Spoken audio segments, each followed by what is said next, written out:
नमस्कार छात्रों, मैं मंजुला बिजोगी, हिंदी शिक्षिका, शरण बसवेश्वर उच्च माध्यमिक पाठशाला चित्रहಳ್ಳಿ ಹೊಳಲ್ಕೆರೆ तालुका चित्रदुर्ग। बच्चों, आज हम हिंदी वल्लरी तृतीय भाषा हिंदी 10वीं कक्षा का गद्य पाठ कर्नाटक संपदा, इस पाठ के बारे में आज हम जानकारी प्राप्त करेंगे। ठीक है बच्चों, आपको पता है हमारा जो देश है बहुत यानी संस्कृति, रस्में, इन सभी से वो प्रमुख मानते हैं। उनमें हम देखते हैं उसमें भी ये कर्नाटक राज्य जो है, भारत देश में कर्नाटक राज्य जो है हमें बहुत एक अनमोल, भारत में एक अनमोल मोती के जैसे हम इसे देखते हैं, क्योंकि यहाँ की मिट्टी, यहाँ की हवा, यहाँ का पानी यानी यहाँ का जल, यहाँ का पूरा जो वातावरण जो है, माहौल और प्रकृति, वो सभी हम देखते जाते हैं और कुछ महान विभूतियों को भी यहाँ पर देखते हैं। जो सुप्रसिद्ध फॉल्स वगैरह हम देखते हैं, ये सभी कहाँ पर है, मंदिर देखते हैं। जो राजवंशज ने किस प्रकार यहाँ पर अपना राज निभाया है उसके बारे में भी हम यहाँ पर देखते हैं। इसीलिए एक संक्षिप्त परिचय भारत देश में हमारे कर्नाटक राज्य के बारे में हमारे बच्चे क्या क्या है उसके बारे में जानकारी प्राप्त करना है। ये पहचानने के लिए, ये समझाने के लिए, ये जानने के लिए ये पाठ हमें यहाँ पर 10वीं कक्षा में रखा गया है। तो हम देखते जाएंगे बच्चों इसमें क्या है, यानी पाठ का आशय क्या है, ये हमें क्या सिखाता है, ये हम देखते जाएंगे। ठीक है,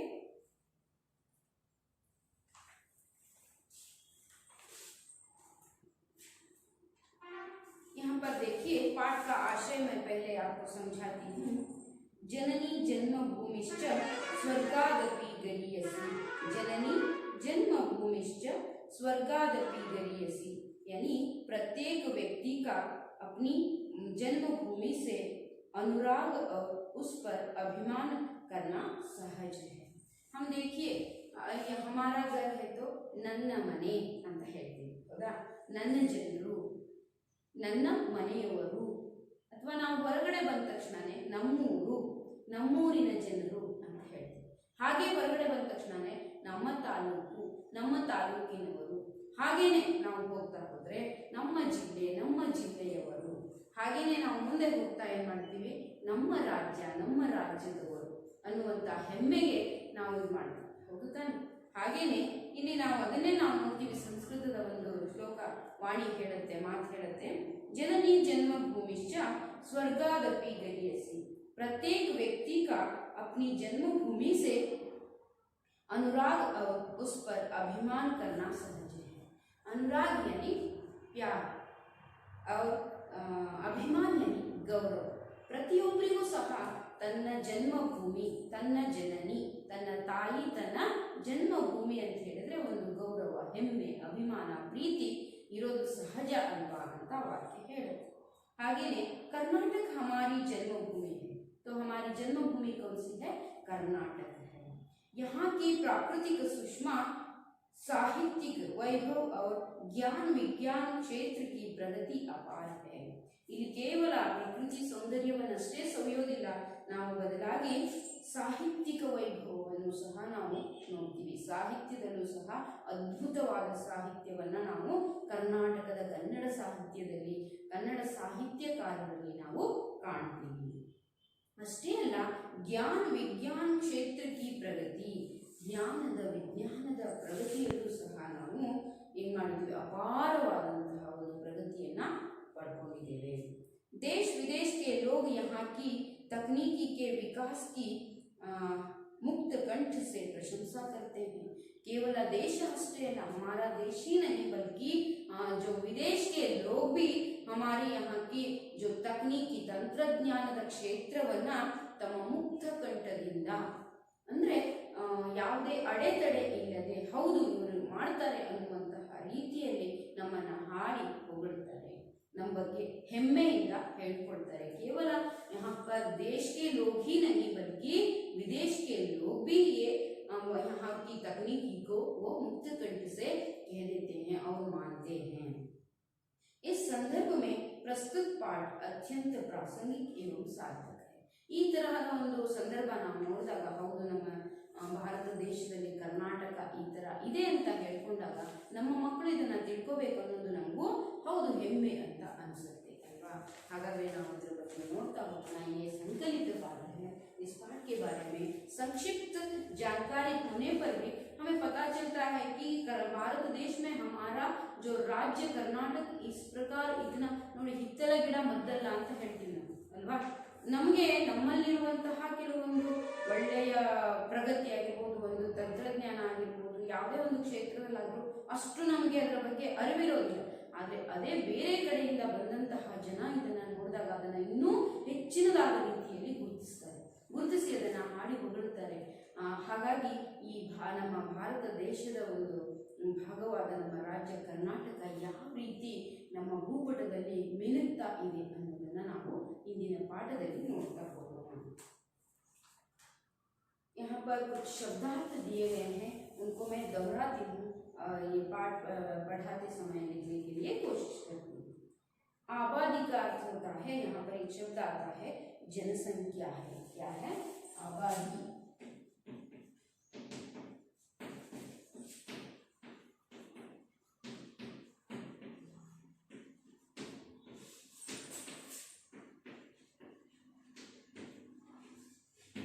ಜನಸಂಖ್ಯೆ ಅಂತ ನಾವು ತಗೊಳ್ತೀವಿ। ಆಬಾದಿ ಮತ್ತೆ ಆಜಾದಿ ಅಂತ ಹೇಳಿದ್ರೆ ಸ್ವಾತಂತ್ರ್ಯ ಅಂತ ಬರುತ್ತೆ, ನೀಟಾಗಿ ನೋಡ್ಕೊಳ್ಳಿ। आबादी का अर्थ होता है जनसंख्या, कन्नड़ में जनसंख्ये आಗುತ್ತೆ। ಅದಾದ್ಮೇಲೆ संवारना एक शब्द आता है सजाना, श्रृंगरिಸುವುದು ಅಂತ ಬರುತ್ತೆ। सुषमा इसका अर्थ होता है, आपने नाम सुना होगा, सुषमा नाम रखते हैं है ना, तो उसका अर्थ होता है अत्यधिक सुंदरता, ತುಂಬಾ ಸುಂದರವಾಗಿರುವುದು ಅನ್ನೋ ಅರ್ಥ ತಗೊಳ್ಳುತ್ತೆ। लहराना मीन्स ಹರಿಯುವುದು, तरंगित होना। लहर ಅಂದ್ರೆ ಅಲೆಗಳು ಅಂತ ಅರ್ಥ ನಾವು। उसके बाद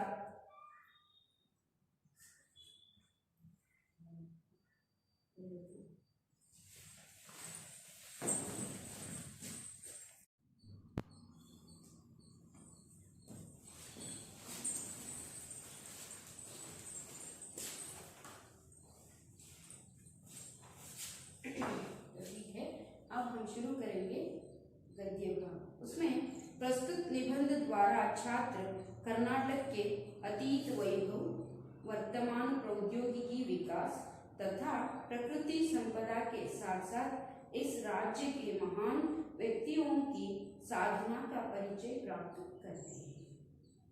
बच्चों, यहाँ पर आप लोग क्या जानकारी हासिल करते हैं उसे दिया गया है कि निबंध पाठ है ये, उसमें उसके द्वारा कर्नाटक के अतीत वैभव, कर्नाटक जो किस प्रकार वैभव से राज्यभार चलाते आया है उसके बारे में, और उसके साथ साथ वर्तमान प्रौद्योगिकी, आज के युग में जो तंत्रज्ञान तकनीकी का उपयोग किस प्रकार हो रहा है, उसका विकास कैसे कर्नाटक राज्य में हो रहा है, तथा प्रकृति संपदा, बहुत सारी यहाँ पर मसाला या वन राशि को हम देख सकते हैं, प्रकृति को देख सकते हैं। उसे ನಾವು ಕನ್ನಡದಲ್ಲಿ ಹೇಳ್ತೀವಿ ಪ್ರಕೃತಿ ಸಂಪದರಿತವಾಗಿರುವಂತಹ ನಾಡು ನಮ್ಮ ಕರ್ನಾಟಕ ಅಂತ। उसके साथ साथ इस राज्य के महान विभूतियों के व्यक्तियों के परिचय, साधना, और महान व्यक्ति जो हैं यहाँ पर जो भी कार्य किए हैं उनके बारे में, उनके साधना के बारे में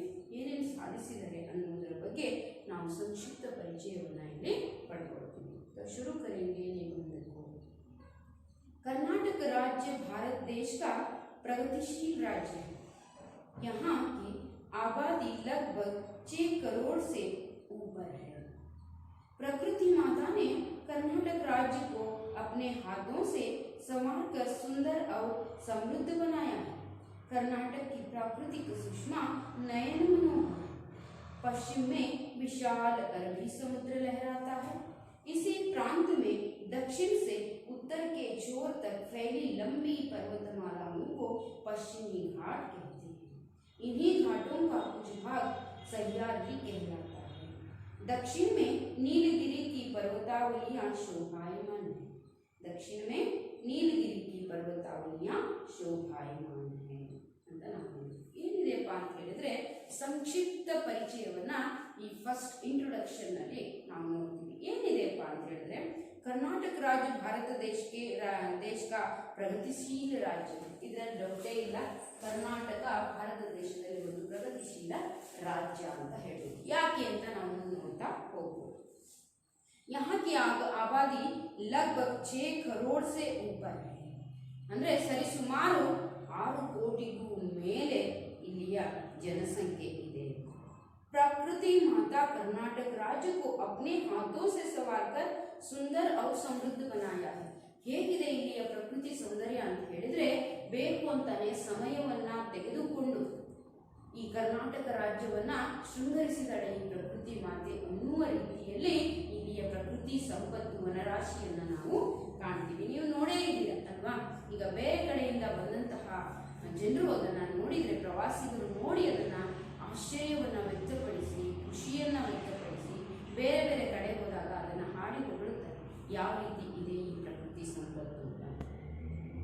कर्नाटक की प्राकृतिक सुषमा नयन मनोहर. सुषमा का अर्थ होता है अति सुंदर.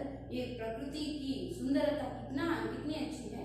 नयन मनोहर ಅಂದ್ರೆ ಕಣ್ ತಣಿಸುವಷ್ಟು, ಎಷ್ಟು ನಾವು ನೋಡಿದ್ರೂ ವನರಾಶಿಯನ್ನ ನಾವು ಕಾಣೋದಕ್ಕೆ ಸಾಧ್ಯ.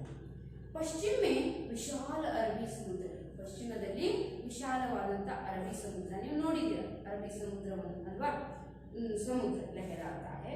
इसी प्रांत में दक्षिण से, ಈ ಪಶ್ಚಿಮದಲ್ಲೇನೆ ಅದೇ ಒಂದು ಅದರ ಭಾಗದಲ್ಲೇ ದಕ್ಷಿಣಕ್ಕೆ ಏನಿದೆ ಅಂದ್ರೆ ದಕ್ಷಿಣದಿಂದ ಉತ್ತರದ ತುದಿಯವರೆಗೆ ಏನು ಹರಡಿದೆಯಪ್ಪ ಅಂತ ಹೇಳಿದ್ರೆ ಲಂಬಿ ಪರ್ವತಮಾಲಾನೆ. ಪರ್ವತಮಾಲಾ ಅಂತ ಹೇಳಿದ್ರೆ ಪರ್ವತಾವಳಿಗಳು. ಈ ತರ ನಾವು ಹೇಗೆ ಹರಡಿದಾವೆಪ್ಪ ಅಂತ ಹೇಳಿದ್ರೆ ಉತ್ತರದಲ್ಲಿನ ದಕ್ಷಿಣ ದಿಕ್ಕಿಗೆ, ಉತ್ತರದಿಂದ ದಕ್ಷಿಣಕ್ಕೆ ಈ ತರಹ ಉದ್ದವಾದ ಪರ್ವತಮಾಲೆಗಳು, ಪರ್ವತಾವಳಿಗಳು ನಾವು ನೋಡೋದಕ್ಕೆ ಸಾಧ್ಯ. इसी प्रांत की दक्षिण से उत्तर के छोर तक, ದಕ್ಷಿಣದಿಂದ ಉತ್ತರದ ಕಡೆಗೆ ಈ ತರಹದ ಪರ್ವತಾವಳಿಗಳನ್ನ ನಾವು ಕಾಣ್ತೀವಿ. ಪಶ್ಚಿಮ ಅದನ್ನ ಏನಂತ ಕರೀತಾರೆ ಅಂದ್ರೆ ಪಶ್ಚಿಮಿ ಘಾಟ್ ಅಂತ ಕರೀತಾರೆ.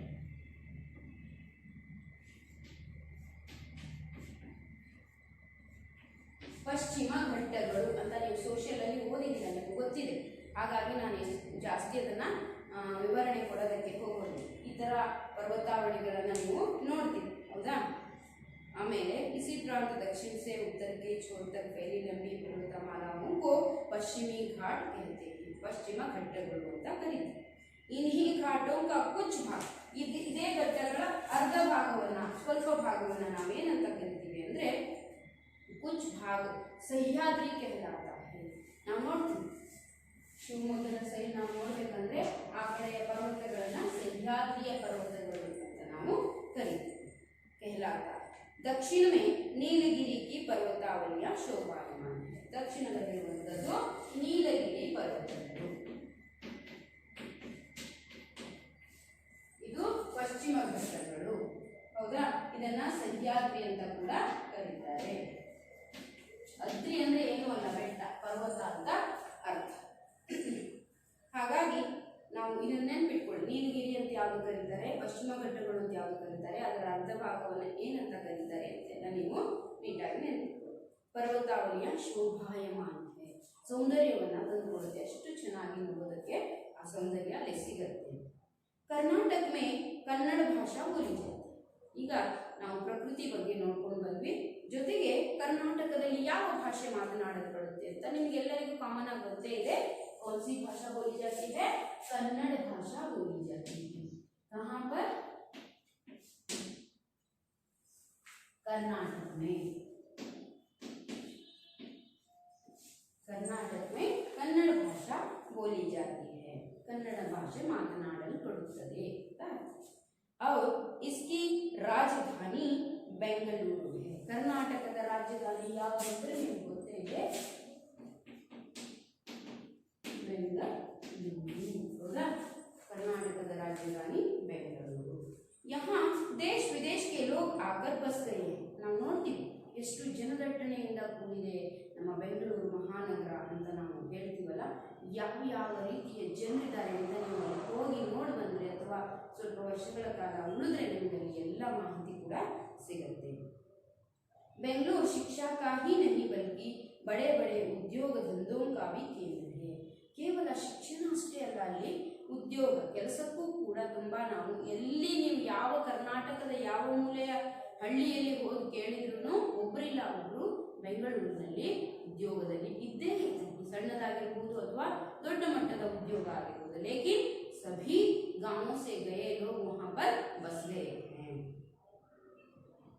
यहाँ प्रसिद्ध भारतीय विज्ञान संस्थान HAL, HMT, ITI, BHEL, BEL जैसी बृहद संस्थाएं इसे हैं. इसे सिलिकॉन सिटी भी कहा जाता है. बेंगलुरु को कौन सी सिटी कहा जाता है? सिलिकॉन सिटी ಅಂತ ಕರೀತಾರೆ. ಹೌದಾ? सिलिकॉन सिटी भी कहा जाता है. ಇಲ್ಲಿ ಕಂಪನಿಗಳು ಸಹ ಇದ್ದಾವೆ ಅಂತ ಅದರ ಶಾರ್ಟ್ ಫಾರ್ಮ್ ಅನ್ನ ಕೊಟ್ಟಿದ್ದಾರೆ. ನೀವು ಪಾಠದ ಕೊನೆಯಲ್ಲಿ ಅದರ ಅರ್ಥವನ್ನ ನೀವು ಇಲ್ಲಿ ನೋಡಬಹುದು. ವಿಸ್ತೃತ ರೂಪ ಅಂತ ಕೊಟ್ಟಿದ್ದಾರೆ. ತೆಗೆಯುವ ಕಡೆ ನೋಡಿ. HAL ಅಂದ್ರೆ ಅದರ ವಿಸ್ತೃತ ರೂಪ ಏನಪ್ಪಾ ಅಂದ್ರೆ ಹಿಂದೂಸ್ತಾನ್ ಏರೋನಾಟಿಕ್ಸ್ ಲಿಮಿಟೆಡ್.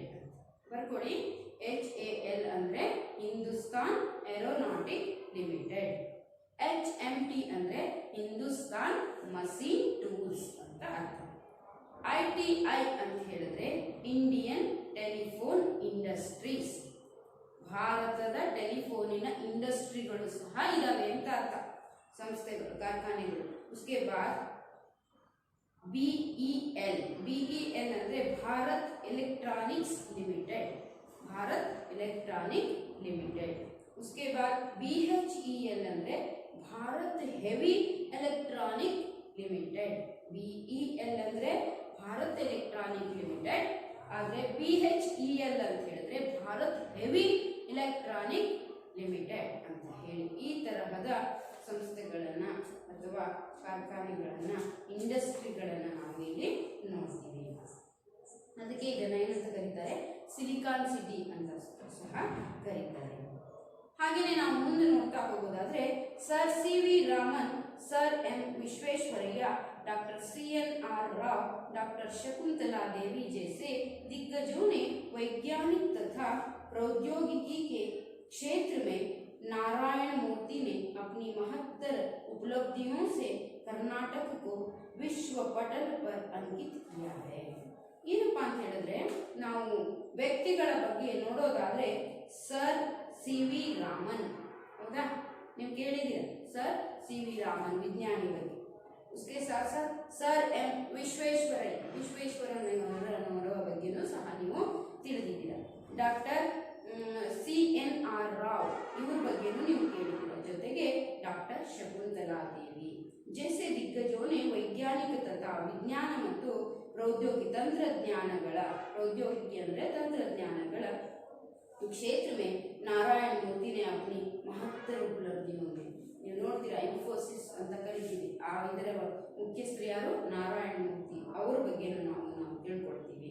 ಕರ್ನಾಟಕಕ್ಕೂ ವಿಶ್ವ ಪಟಲ್ ಪರ್ ಅಂಕಿತ್ ಕಿಯಾ ಹೈ. ಎಲ್ಲ ವ್ಯಕ್ತಿಗಳು ಕರ್ನಾಟಕವನ್ನ ವಿಶ್ವ ಮಟ್ಟಕ್ಕೆ ಅದನ್ನ ತಗೊಂಡು ಹೋಗಿ ನಿಲ್ಲಿಸಿದ್ದಾರೆ ಅಂದ್ರೆ ನಮ್ಮ ಕರ್ನಾಟಕ ಕಡಿಮೆ ಏನು ಅಲ್ಲ, ಹೌದಾ? ಹಾಗಾಗಿ ಇಡೀ ವಿಶ್ವಕ್ಕೆ ನಾವು ಮಾದರಿಯಾಗಿದೆ ನಮ್ಮ ರಾಜ್ಯ ಅಂತ ಹೇಳ್ಕೊಳ್ಳೋದಕ್ಕೆ ಹೆಮ್ಮೆ ಅನಿಸುತ್ತೆ. सन 2013 में डॉक्टर CNR राव को सर्वोच्च पुरस्कार भारत रत्न प्राप्त हुआ है. 2013ರಲ್ಲಿ CNR ರಾವ್ ಅವರಿಗೆ ಭಾರತ ರತ್ನ ಪ್ರಶಸ್ತಿ ಕೂಡ ಬಂದಿದೆ. CV ರಾಮನ್ಗೂ ನಾವು ನೋಡ್ತೀವಿ. यहाँ सोना, तांबा, लोहा आदि कई प्रकार की उपयोगी धातुएं मिलती हैं. इल्लेन सिगತ್ತೆ? सोना यानी ಚಿನ್ನ, तांबा यानी ताम्र, लोहा यानी कब्बिण आदि कई प्रकार की उपयोगी धातु वस्तुಗಳು, ಮೂಲ ವಸ್ತುಗಳು ಅಂತ ನಾವೇನು ಕರಿತೀವಿ ಧಾತುಗಳು ಇಲ್ಲಿ ಸಿಗ್ತವೆ. भद्रावती में कागज, लोहे और इस्पात के बड़े कारखाने हैं. ಇಲ್ಲೇನಪ್ಪ ಅಂದ್ರೆ ಕಲ್ಲಿದ್ದಲು ಇಸ್ಪಾತ್ ಅಂದ್ರೆ ಕಲ್ಲಿದ್ದಲು ಜೊತೆಗೆ ಯಾವುದು ಕಾಗದದ ಮತ್ತು ಕಬ್ಬಿಣದ ಕಾರ್ಖಾನೆಯನ್ನ ನಮ್ಮ ಹತ್ತಿರದಲ್ಲೇ ಇರುವಂತಹ ಭದ್ರಾವತಿಯಲ್ಲಿ ನಾವು ಅದನ್ನ ನೋಡ್ತೀವಿ. इसके अलावा कर्नाटक में चीनी, सीमेंट, रेशम और कागज उत्पादन के अनेक कारखाने हैं. ಚೀನಿ yani ಸಕ್ಕರೆಯ ಕಣಜ ಅಂತಾನೆ ನಾವು ಮಂಡ್ಯವನ್ನ ಕರಿತೀವಿ, ಹೌದಾ.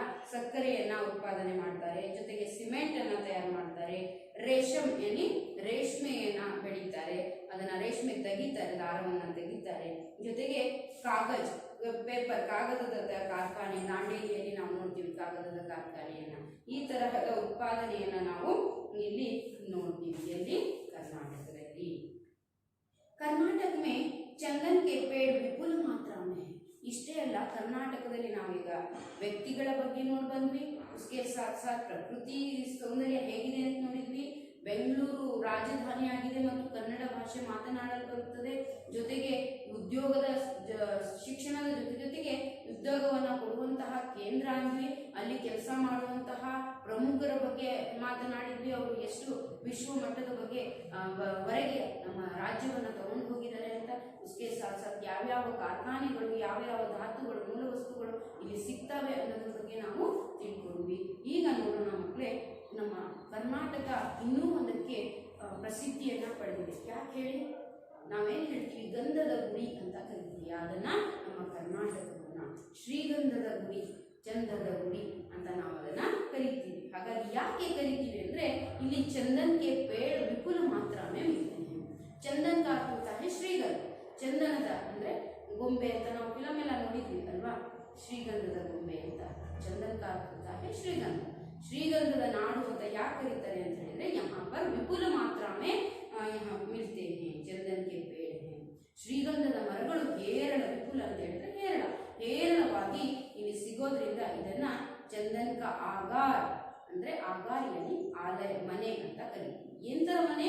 ಶ್ರೀಗಂಧದ ಮನೆ, ಚಂದನ್ ಕಾ ಘರ್ ಅಂತ ಕೂಡ ನಾವು ಕರಿತೀವಿ. इसलिए कर्नाटक को चंदन का आगार कहते हैं. प्रश्न बರುತ್ತೆ, कर्नाटक को चंदन का आगार क्यों कहते हैं ಅಂತ. ಅವಾಗ कर्नाटक में चंदन के पेड़ विपुल मात्रा में मिलते हैं, इसी कारण से कर्नाटक को चंदन का आगार कहा जाता है ಅಂತ ನೀವು ಉತ್ತರ ಬರೆಯಬೇಕಾಗುತ್ತೆ. यहाँ चंदन का तेल ಅಂದ್ರೆ ಶ್ರೀಗಂಧದ ಎಣ್ಣೆಯನ್ನ ತೆಗೆಯಲ್ಪಡುತ್ತೆ. ಸಾಬೂನ್ ನೀವು ನೋಡ್ತೀರಿ, ಮೈಸೂರು ಸ್ಯಾಂಡಲ್ ಸೋಪ್ ಅಂತ ಎಷ್ಟು ಕಾಸ್ಟ್ಲಿ ಇರುತ್ತೆ. ಅದು ಶ್ರೀಗಂಧದಿಂದ ತಯಾರು ಮಾಡಿದಂತಹ ಸೋಪ್ ಆಗಿದೆ. ಜೊತೆಗೆ ಸಾಬೂನ್ ಕಲಾಕೃತಿಯ ಗಂಧದ ಕಲಾಕೃತಿಗಳನ್ನು ನಾವು ಕೆತ್ತನೆಯಲ್ಲಿ ಸಿಗುವಂಥದ್ದು, ಮತ್ತು ಗಂಧದ ಹಾರಗಳು ಸಿಗುವುದನ್ನು ನಾವು ನೋಡ್ತೀವಿ. ಬನಾನಿ ಜಾತಿ ತುಂಬ ಕಾಸ್ಟ್ಲಿ ಇರುತ್ತೆ. ಶ್ರೀಗಂಧ ಈಗ ಕಡಿಮೆ ಜನರು ಬೆಳೀತಾ ಇದ್ದಾರೆ, ಆದರೆ ಕೋಟಿಗೆ ಅದು ಬೆಲೆ ಬಾಳುವುದು. ಎಲ್ಲಾದರೂ ಒಂದು ಮರ ಇದ್ದರೆ ಏನು ಮಾಡ್ತಾರೆ, ಇರುವಾಗಲೇ ಅದನ್ನು ನೋಡಿಟ್ಕೊಂಡು ಕಟ್ ಮಾಡುವ ಕಳ್ಳರು ಜಾಸ್ತಿ ಆಗಿದ್ದಾರೆ. ಆದರೆ ಮೊದಲು ಹೇಳಬೇಕಂದ್ರೆ ಎಲ್ಲಿ ನೋಡಿದ್ರು ಶ್ರೀಗಂಧ ತುಂಬಿ ತುಳುಕ್ತಾ ಇತ್ತು. ಹಾಗಾಗಿ ಅದನ್ನು ಶ್ರೀಗಂಧದ ನಾಡು ಅಂತ ಕೂಡ ಹೆಮ್ಮೆಗೆ ಪಾತ್ರವಾಗಿತ್ತು. कर्नाटक में कावेरी, कृष्णा, ತುಂಗಭದ್ರಾ ಆದಿ ಅನೇಕ ನದಿಯ ಬಹತಿ है. ನಾವು ನದಿಗಳ ಕಡೆಗೆ ನೋಡೋದಾದ್ರೆ ಹೇಳ್ತೀವಿ, ಜೀವ ನದಿಗಳು ತುಂಬ ಇದ್ದಾವೆ. ನಮಗೆ ಜೀವಜಲವಾದಂತಹ ನದಿಗಳು ಯಾವುದಪ್ಪ ಅಂತ ಹೇಳಿದ್ರೆ ಕಾವೇರಿ, ಕೃಷ್ಣ, ತುಂಗಭದ್ರಾ ಆದಿ ನದಿಯಾं बहती है. इन नदियों पर बांध बनाए गए हैं. ಜಲಾಶಯಗಳನ್ನು ನಿರ್ಮಾಣ ಮಾಡಿದ್ದಾರೆ, ಅಣೆಕಟ್ಟುಗಳನ್ನು ಕಟ್ಟಿದ್ದಾರೆ. ಬಾಂಧ್ यानी ಅಣೆಕಟ್ಟುಗಳನ್ನು ನಿರ್ಮಾಣ ಮಾಡಿದ್ದಾರೆ.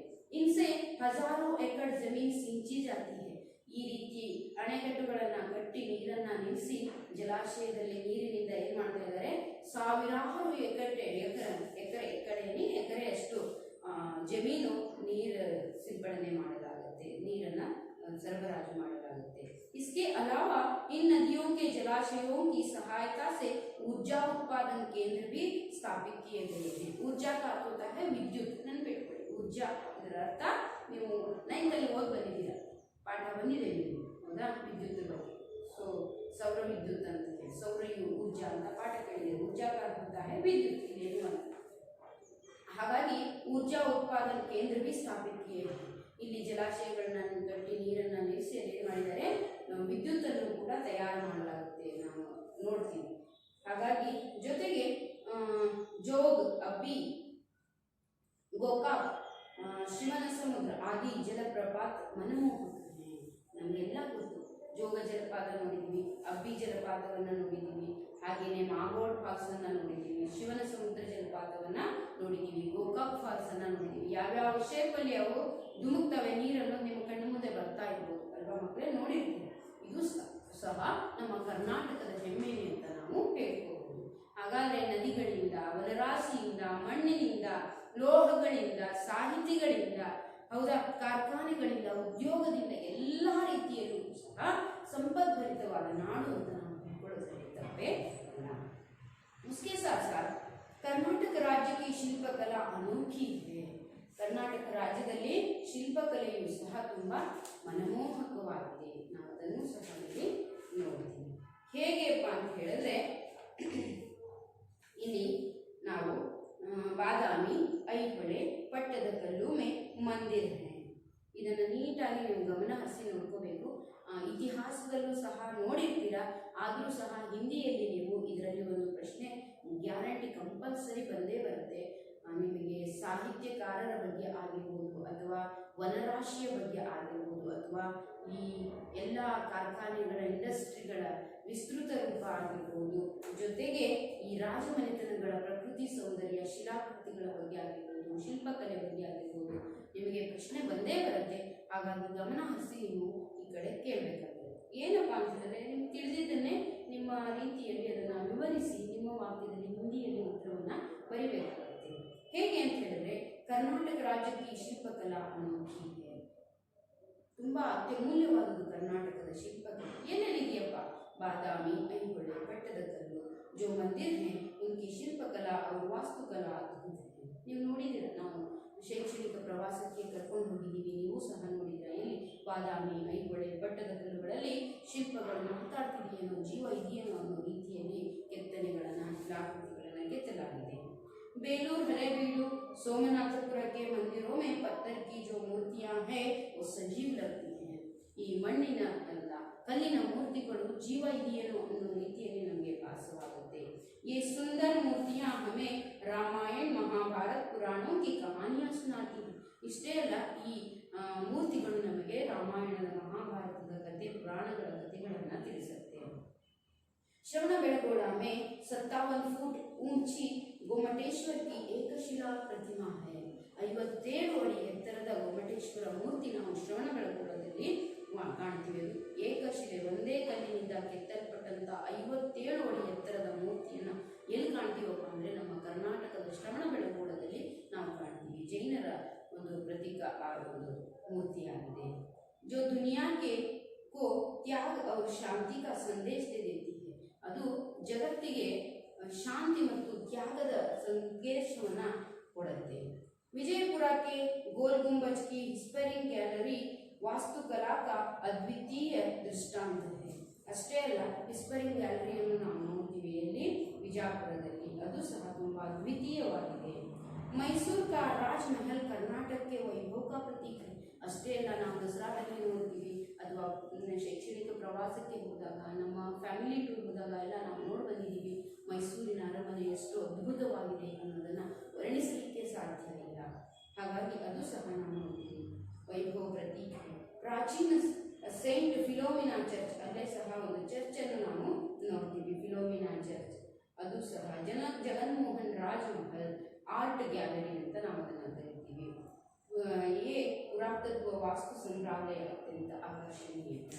ಪುರಾತನ ವಾಸ್ತು ಸಂಗ್ರಹಾಲಯವು ಕೂಡ ಅದು ತುಂಬ ಆಕರ್ಷಣೀಯವಾಗಿದೆ. ನೀವು ಹೋದಲ್ಲಿ ನೋಡ್ಕೊಂಡು ಬರೋದಕ್ಕೆ ಅನುಕೂಲ ಆಗುತ್ತೆ. ಅಂದರೆ ನಾವು ಇವತ್ತು ಇಲ್ಲಿಯವರೆಗೆ ಈ ಕರ್ನಾಟಕ ಸಂಪದ ಅನ್ನುವಂತಹ ಶೀರ್ಷಿಕೆಯ ನಿಬಂಧ ಭಾಗವನ್ನು, ಅರ್ಧ ಭಾಗವನ್ನು ನೋಡಿದ್ವಿ. ಮುಂದಿನ ತರಗತಿಯಲ್ಲಿ ಉನ್ನತ ಭಾಗದ ಬಗ್ಗೆ ನಿಮಗೆ ಮಾಹಿತಿಯನ್ನು ಕೊಡ್ತಾ ಹೋಗ್ತೀನಿ. ಧನ್ಯವಾದ.